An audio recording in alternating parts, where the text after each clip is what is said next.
they've introduced, my name is Andrew. I work from Uganda. I come from the northeastern part of the country.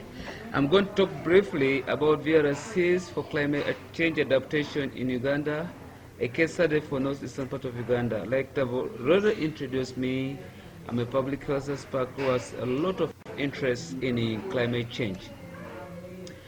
In Uganda in general, 80% of the livelihood depend on agriculture, which is mostly rain-fed.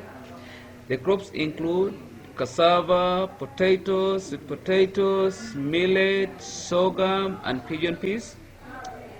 These are vulnerable to climate change, especially due to temperature increase, which can increase evapotranspiration and wither crops. More variable rainfalls as a result, which can create problems with the drought and proper timing of planting.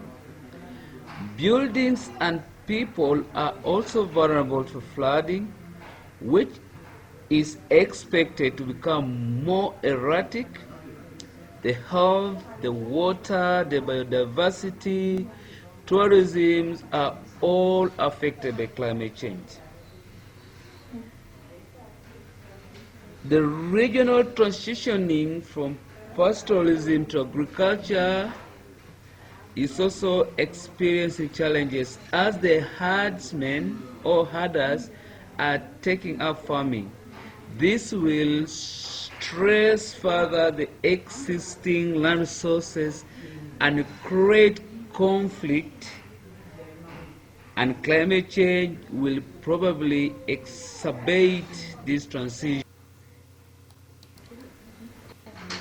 Also, although the effects of climate change worldwide and at a local level are becoming increasingly visible, as per 2014 to 2016 being the hottest period in the recorded history in Uganda, all we know of the future effects must come from climate change modeling.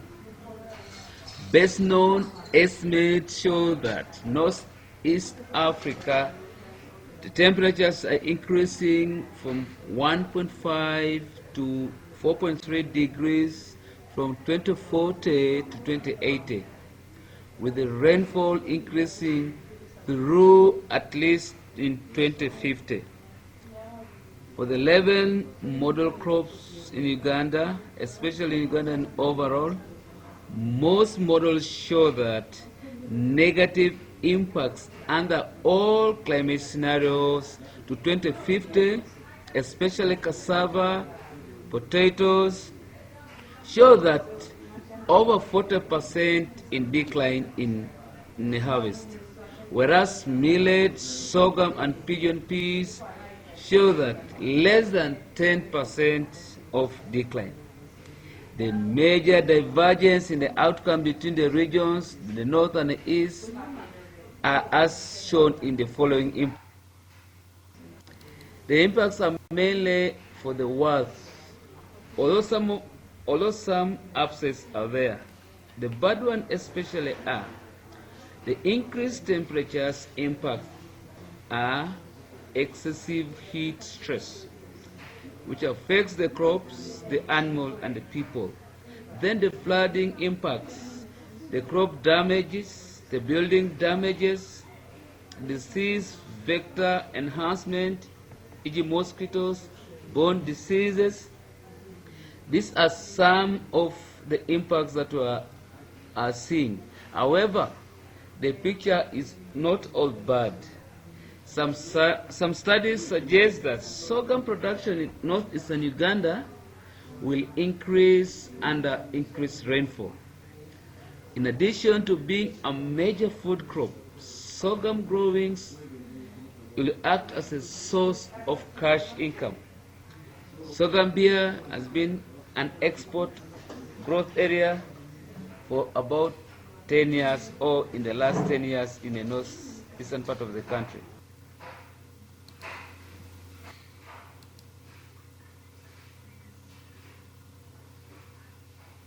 What can VRCs do For us in northeastern part of the country, there is a very big potential and a broad potential for VRC's projects in the region. Such projects and activities could be used to improve the financing, to set a price, and then local people can find new opportunity and new funds to adapt to climate change. It also enables the certainty of outcomes. Also, VRCs could encourage development of more climate-friendly crops like sorghum. VRC's modeling could clarify what is potential and what is risky. This will help communities to decide what to prioritize. Given the climate upsides, for instance, increase in yield of crops such as sorghum, VRCs could also be used to optimize income by providing seed finance for sorghum farming and brewing operations. With this audience, I will come briefly to the end of my session in concerning northeastern part of the country. I'll now hand you over to one of my colleagues in the audience who will take you up with the next features in our webinar. Thank you very much. Again, welcome to Uganda.